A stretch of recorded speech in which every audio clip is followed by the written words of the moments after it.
जय हिंद आप सभी का। और आज हम बात करेंगे the worst point of India Nepal relationship के बारे में। ये टॉपिक आपके एसबी जी टॉपिक और लेक्चर में बहुत इंपॉर्टेंट हो जाता है, बट उससे ज्यादा इंपॉर्टेंट हो जाता है पर्सनल इंटरव्यू के लिए। कैसे, उस बारे में डिटेल में समझेंगे। देखिए, आज की तारीख में अगर आप एसबी जा रहे हैं तो आपसे जो एक बात बहुत ज्यादा पूछी जाएगी वो ये पूछी जाएगी कि इंडिया के रिलेशनशिप बाकी कंट्रीज के साथ कैसे चल रहे हैं। और उसमें एक प्रोमिनेंट नाम आ जाता है आज की तारीख में, नेपाल। क्यों, जरा मैं आपको समझाता हूँ। देखिए, इंडिया की बाउंड्री पाकिस्तान, चाइना, नेपाल, भूटान, बांग्लादेश, श्रीलंका के साथ चल रही है, बट आज की तारीख में हमारी दुश्मनी सिर्फ पाकिस्तान और चाइना के साथ है। बट ऐसा भी हो सकता है कि जो आज हमारा दोस्त हो वो कल दुश्मन भी बन जाए। और जब आप आर्म फोर्सेस में होते हैं तो आपको पता होना चाहिए कि आपके पड़ोसी देश में क्या चल रहा है। ऐसा तो नहीं वो आपके अटैक करने के मूड में है। और अगर आपको आपके पड़ोसी देश का नहीं पता तो आपको अपनी देश की सिक्योरिटी का हिसाब नहीं पता। तो इसलिए आपको पड़ोसी मुल्क का पता होना जरूरी है। अब यहाँ से जरा हम आगे बढ़ते हैं। करीबन एक साल पहले मैंने इंडिया नेपाल रिलेशनशिप पे एक वीडियो बनाई थी। अगर आप इसे सर्च इंजन पे सर्च करेंगे इंडिया नेपाल रिलेशनशिप एसएसबी, तो आपको टॉप पर मिल जाएगा ये। जब आप इसे देखोगे तो आपको समझ में आएगा कि 2-3 साल से हमारे जो रिलेशनशिप है नेपाल के, वो खराब होते जा रहे हैं। अब इसको हम और समझेंगे कि आज की तारीख में ऐसी क्या बात हो गई कि आज हमें दोबारा से इंडिया नेपाल रिलेशनशिप के बारे में बात करना पड़ रहा है। अब इससे जरा आगे बढ़े तो कहानी हमारी शुरू होती है कल पानी रीजन से। ये एक बॉर्डर डिस्प्यूट है और इसको जरा हम मैप पे देखें तो आपको यहाँ पर दिखेगा। देखिए, आपको ये चौंच दिख रही है। अगर मैं इस चौंच को डार्क कर दूं तो ये नेपाल का पोर्शन बन जाएगा। पर अगर यहाँ से मैं इसको हटा दूंगा, उसको सिर्फ चौंच ही बने रहने दूं, तो ये इंडिया का पोर्शन बन जाएगा। अब इस रीजन के पीछे नेपाल और इंडिया पागल क्यों हो रहा है, क्यों हम लड़ रहे हैं, क्यों इतनी तू मैं कर रहे हैं। ना तो यहाँ गोल्ड है, ना डायमंड है, ना ऑयल है। ये सिर्फ एक बॉर्डर का एरिया है। क्यों लड़ रहे हैं हम, अब इस बारे में हम आगे डिटेल में बात करेंगे। उससे पहले मैं आपको अपने बारे में बताना चाहूंगा। मेरा नाम है Shubham Washne. By profession I am a YouTuber on self selection board YouTube channel and my aim is to take you one step towards your uniform. यहाँ से हम आगे बढ़े तो रोज शाम 5, 6 और 7 बजे डेली मैं आपके एसएसबी के लेक्चर और जीडी टॉपिक लेकर आता हूँ फ्रॉम मंडे टू फ्राइडे। इसके साथ अगर आप सीडीएस, एफकेट, सीएपीएफ, एसएसबी की तैयारी करना चाहते हैं तो अनअकैडमी के टॉप एजुकेटर इसमें आपकी मदद कर सकते हैं। ये उसका प्राइसिंग प्लान है। बट अब तक आप मेरी वीडियो देख के समझ गए होंगे कि रोमन सैनी साहब के साथ मेरा उठना बैठना है। रोमन सैनी साहब ने कहा है कि अनअकैडमी शुरू तेरी बहुत चलती है, तो आप मेरा नाम एज अ कूपन कोड इस्तेमाल कर सकते हैं और आपको यहाँ पर 10% ऑफ मिल जाएगा। यहाँ से हम आगे बढ़ते हैं। अब यहाँ पर हम worst point of India Nepal relationship की बात करें तो कहानी हमारी यहाँ से बढ़ेगी, वो होगी माउंट कैलाश की। माउंट कैलाश के लिए हमने एक रोड बना दी है। वो यहाँ से रोड जाती है, उस रेड डॉट को दिख रही है आपको, ये वाली रेड डॉट यहाँ से पास होती है और फिर माउंट कैलाश को हम पहुंच जाते हैं। अब यहाँ पर प्रॉब्लम ये है कि ये जो रीजन है रेड डॉट वाला, ये रीजन डिस्प्यूटेड रीजन है। क्यों? क्योंकि ये कल्पानी रीजन है। अब जरा मैं इसको थोड़ा डिटेल में आपको समझाता हूँ। पहले हम माउंट कैलाश पे अगर जाते थे, या तो हम पहले काठमांडू तक जाते थे बाय प्लेन और फिर वहां से हम चाइना जाते थे, चाइना से हम माउंट कैलाश जाते थे, या दूसरा रास्ता था सिक्किम। सिक्किम से गए, सिक्किम से फिर हम माउंट कैलाश पे गए। बट अब ऐसा करने की जरूरत नहीं पड़ेगी हमारे इंडियन भाई बहनों को। रीजन क्या था कि यहाँ पर सड़क बन गई है और यहाँ से डायरेक्टली आप माउंट कैलाश पे जा सकते हो। अब यहाँ पर आगे बढ़ने से पहले हमारे जो डिफेंस मिनिस्टर राजनाथ सिंह, मैं उनके वर्ड्स आपको सुनाना चाहूंगा। रक्षा मंत्री राजनाथ सिंह ने वीडियो कॉन्फ्रेंसिंग के जरिए कैलाश मानसरोवर के लिए लिंक रोड का उद्घाटन किया। इस मौके पर chief of defence staff CDS general Bipin Rawat और सेनाध्यक्ष जनरल मनोज मुकुंद नरवणे भी मौजूद रहे। बॉर्डर रोड ऑर्गेनाइजेशन द्वारा निर्मित घटिया बगड़लिप लेक सड़क मार्ग को देश की जनता को समर्पित करते हुए बेहद खुशी का अनुभव कर रहा हूं। कैलाश मानसरोवर जाने वाले श्रद्धालुओं के लिए यह कनेक्टिंग रूट मैं मानता हूं कि यह किसी वरदान से कम नहीं है। न केवल कैलाश मानसरोवर यात्री बल्कि यहां की स्थानीय जनता, हमारी सेना और इस क्षेत्र में तैनात हमारे अर्धसैनिक बलों और व्यापारी भाइयों को भी इस मार्ग की प्रतीक्षा लंबे समय से थी। 75 किलोमीटर लंबे इस मोटर मार्ग ने इन सबकी आशाओं और आकांक्षाओं को एक साथ पूरा किया है। ओके, यहाँ पर आपने अभी राजनाथ सिंह के वर्ड सुने। अब शायद आपको माउंट कैलाश शायद आपको रिलेट नहीं हुआ होगा क्या है। आपने हमेशा शिव जी की ऐसी फोटो देखी होगी जहां पर बर्फ पीछे दिखती होगी, पहाड़ दिखते होंगे। ये माउंट कैलाश, ये वो जगह है जहां मानसरोवर लेक भी है। अब यहाँ पर इसकी इंपॉर्टेंट हिंदुइज्म के लिए तो है ही, बट बॉन, बुद्धिज्म और जैनिज्म, इन 3 रिलीजन्स के लिए भी है। बॉन जो है वो चाइना में जो तिब्बत एरिया है वहां पर ही वो लोग रहते हैं। अब यहाँ पर जरा हम बात समझें, यहाँ पर हमें ऐसी जरूरत क्यों पड़ गई कि हमें कहीं ना कहीं इस एरिया को रोड से कनेक्ट करना पड़ेगा। देखिए, एक तो यहाँ पर रीजन था हिंदुइज्म का, और दूसरा रीजन था यहाँ पर बिजनेस के लिए। यहाँ पर कहीं ना कहीं जो हमारे इंडियंस हैं उनको बिजनेस करना होता है चाइनीज से, तो ये जो रास्ता है ये बहुत ही प्रोमिनेंट बन जाता है। प्लस यहाँ पर एक बात आ जाती है सिक्योरिटी की, कि कहीं ना कहीं अगर हमें चाइना से अपने आप को सिक्योर करना है तो हमारे पास एक मोटरेबल रोड होनी चाहिए उस एरिया में। अब ये अगर मोटरेबल रोड है, मैं आपको जरा दिखाता हूँ। यहाँ पर ये देखिए, यहाँ से शुरू हो रही है, आपको रेड वाली लाइन की दिख रही होगी यहाँ से, और फिर यहाँ से चलते चलते यहाँ से फिर आगे बढ़ रही है, और फिर लीपू लेक नाम का पास है, वहां तक है। ये करीबन 80-85 किलोमीटर की रोड है ये। अब यहाँ पर पहला अगर आप देखें तो यहाँ पर जो मेन पॉइंट है वो है पिथौरागढ़, और फिर यहाँ से आ जाता है लीपू लेक पास। ये आपको मेन बातें याद रखनी है, यहाँ पर भी आपको मेंशन दिख रहा होगा आपको ये।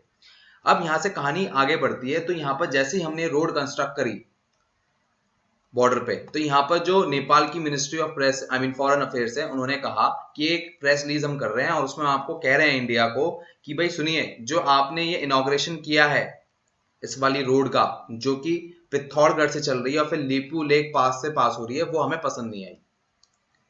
वो एक डिस्प्यूटेड एरिया है, आप वहां पर सड़क नहीं बना सकते। अब वो डिस्प्यूटेड एरिया किसके बीच में? नेपाल और इंडिया के बीच में। यहाँ तक की मोटी मोटी बात थी। उन्होंने ये बात भी कहा कि आपने पिथौरागढ़ तक सड़क बनाई, हमें उसमें कोई दिक्कत नहीं है, वो बिल्कुल लेजिटिमेट है और वो आपने अपने हक से बनाई है, वो आपकी बाउंड्री है।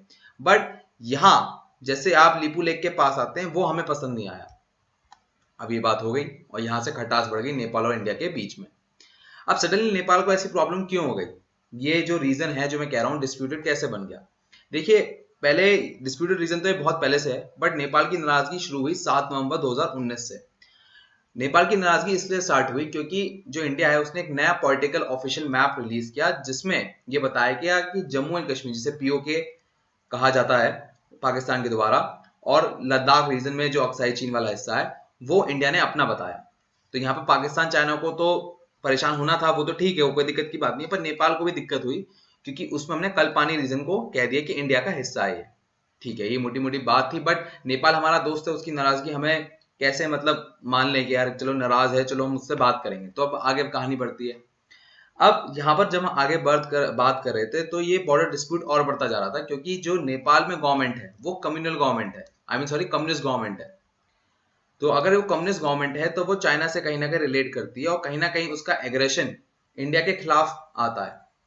और ये 90s से हम देख रहे हैं, जब कम्युनिस्ट पार्टी सिर्फ स्ट्रगल कर रही थी अपने बुनियाद के लिए, तब से वो इंडिया के खिलाफ खड़ी है। अब यहाँ से कहानी आगे बढ़ती है। जब मिनिस्ट्री ऑफ फॉरेन अफेयर्स जो है नेपाल की, उसने कहा कि हम अपनी नेशनल बाउंड्री को प्रोटेक्ट करेंगे, और उन्हें साफ साफ कहा जो कल्पानी रीजन है वो पिछोलागढ़ जो डिस्ट्रिक्ट है उसके अंदर आता है नेपाल में। अब यहाँ से कहानी और बढ़ती है। अब ये न्यूज छपती है एक न्यूज़पेपर में, उसका नाम है द फ्री प्रेस जर्नल। उसमें छपती है कि जो कल्पानी डिस्प्यूट है उस पर नेपाल के पीएम ओली साहब ने कहा है कि हम अपनी जमीन का 1 इंच भी नहीं देंगे। अब यहाँ पर इंडिया का स्टैंड यह था कि देखिए नेपाल आप सही नहीं है, और यहाँ पर हमारा मानना ये है कि जो ये कल्पानी रीजन है ये दलचुला डिस्ट्रिक्ट में आता है, जो कि उत्तराखंड का पार्ट है, तो ये हमारा हिस्सा है। यहाँ तक की बात हो गई। और यहाँ पर इंडिया ने एक स्टैंड और लिया कि जो ये रोड है ये हमेशा से थी वहां पर, सिर्फ वो पूरी तरह से ढंग से बनी हुई नहीं थी, तो हमने उसे एक बेटर कंडीशन दे दी है। ओके, यहाँ तक बात समझ रहे हैं। बट ये जो मिसअंडरस्टैंडिंग है वो क्यों है? क्योंकि नेपाल और इंडिया की जो बॉर्डर है वो 1690 किलोमीटर की है, तो बाकी किसी एरिया में इतनी प्रॉब्लम क्यों नहीं है जितनी यहाँ पर है? देखिए एक्चुअली क्या था, देखिए जो नेपाली सरकार है 1816 में जो थी, और जो ब्रिटिश राज था इंडिया के टाइम में, उन्होंने एक ट्रीटी करी। उन्हें ट्रीटी क्या करी कि एक रिवर है काली, ठीक है, उससे उसके जो नॉर्थ हैंड साइड में है, उसकी लेफ्ट हैंड साइड पे इंडिया पड़ेगा और उसकी राइट हैंड साइड पे नेपाल पड़ेगा। तो यहाँ पर आप काली रिवर देख रहे होगे, तो यहाँ पर तो बाउंड्री बड़ी अच्छी तरह से डिफाइन हो रखी है। नेपाल और यहाँ पर नेपाल और इंडिया के बीच में बाउंड्री बड़ी अच्छी तरह से काली रिवर के द्वारा डिफाइन हो रखी है। पर यहाँ पर आते ही जो काली रिवर है वो डिस्ट्रीब्यूट हो रही है। एक काली रिवर का पार्ट आ रहा है यहाँ पर, एक काली रिवर का पार्ट आ रहा है यहाँ पर। मैं जरा स्क्रीन आपके लिए क्लियर करता हूँ, आपको ढंग से समझ में आएगा। ये देखिए, आपको दिख रहा होगा यहाँ पर एक रिवर का पार्ट आ रहा है ये, ठीक है, और ये वाला। अब अगर मान लो ये वाला पार्ट हम मान लें एज अ बाउंड्री, तो ये पूरा का पूरा रीजन हो जाएगा इंडिया का। बट अगर मान लो काली रिवर का आप पार्ट मान रहे हो, ये वाला हिस्सा, ये वाला, तो ये पूरा का पूरा रीजन हो जाएगा नेपाल का। तो ये है प्रॉब्लम। अब अगर मान लो ये रीजन नेपाल का हो जाएगा तो यहाँ पर पंगा पड़ जाएगा। क्यों? हमने यहाँ पर सड़क बना दी है, ये दिख रही है, ये जो सड़क दिख रही है आपको, ये लीपू लेक से पास होती है, और ये लीपू लेक कहीं ना कहीं चाइना के लिए बहुत बड़ा एडवांटेज बन जाता है, क्योंकि कहीं ना कहीं जब 62 में वॉर हुई थी तो यहाँ पर इतना फ्लैट एरिया, इतना समतल एरिया है कि वहां से एंटर करना चाइना के लिए बड़ा आसान हो जाता। तो यहाँ पर इंडिया को वो पोजीशन डिफेंड करने के लिए तो चाहिए ही चाहिए, और प्लस वहां पर एक जो हिंदुइज्म का बहुत बड़ा लिंक है, माउंट कैलाश, वो भी एक बहुत बड़ा इंपॉर्टेंस बन जाता है इंडिया के लिए। ये थी मोटी मोटी बात। अब यहां से अगर हम आगे बढ़े तो नेपाल ने यहाँ पर एक बात कही कि हम अपनी फोर्सेस को डिप्लॉय करेंगे कालापानी रीजन पे और सुसूता रीजन पे। अब यहाँ पर आपको पूछना, आपके दिमाग में आएगा, भाई आपने अभी तक सुसूता रीजन की तो बात की नहीं। सुसूता रीजन यहाँ पर नेपाल में आपको गोरखपुर आपको पता होगा, आदित्यनाथ योगी जी का शहर है, उससे ऊपर आप जाएंगे नॉर्थ में तो आपको यहाँ पर सुसूता पड़ेगा, और ये डिस्प्यूटेड एरिया है। अब यहां से आगे बढ़े तो नेपाल ने ये नहीं कहा कि कालापानी सुसूता रीजन पे वो फोर्स लगाएंगे, ये मैंने आपको अपने मन से बोल दिया। उन्होंने सिर्फ इतना कहा कि हम अपने फोर्सेस को डिप्लॉय करेंगे उन सभी जगह जहां पर हमें जरूरत पड़ेगी। अब मैंने यहाँ पर ये अपनी मर्जी से कालापानी और सुसूता रीजन क्यों कहा? देखिए, जो नेपाल और इंडिया की बॉर्डर है वो है 1690 किलोमीटर की। अब उसमें जो डिस्प्यूट है वो सिर्फ दो जगह पे है, कालापानी और सुसूता। और चाह के भी नेपाल पूरे के पूरे बॉर्डर पे अपनी फोर्सेस नहीं लगा सकता, क्योंकि उसका इकोनॉमी का साइज उतना नहीं है और मिलिट्री का साइज भी उतना नहीं है। ये रीजन है। यहां तक की बात आपको समझ में आ गई होगी।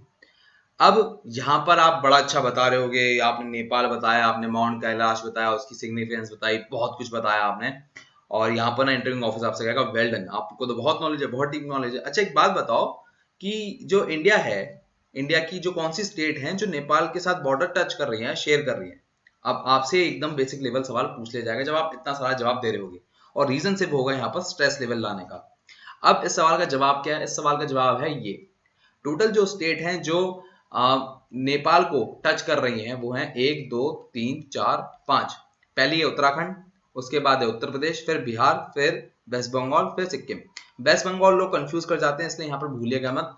5 स्टेट है, मैं फिर से रिपीट कर दे रहा हूँ।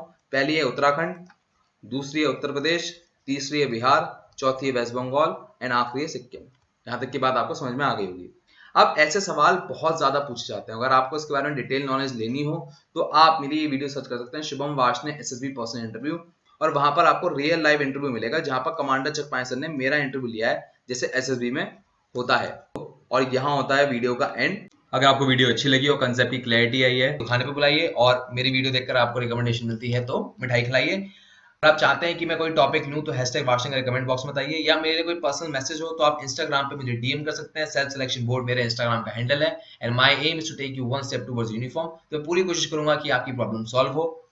इसके साथ अगर आप कोई और जीडी टॉपिक या लेक्चर टॉपिक या पर्सनल इंटरव्यू का टॉपिक ढूंढना चाहते हैं तो मेरा नाम आप टाइप करिए यूट्यूब सर्च इंजन में और टाइप करिए एसएसबी जीडी टॉपिक, मैं आपको मिल जाऊंगा, या आपको मेरी पूरी प्लेलिस्ट का लिंक डिस्क्रिप्शन बॉक्स में मिल जाएगा। मैं लेता हूं आपसे विदा। Jai Hind, take care, bye bye. मैं उनको रोज सोचता हूँ, मैं उनको रोज सोचता हूँ, वो है अंतिम पगों के निशान।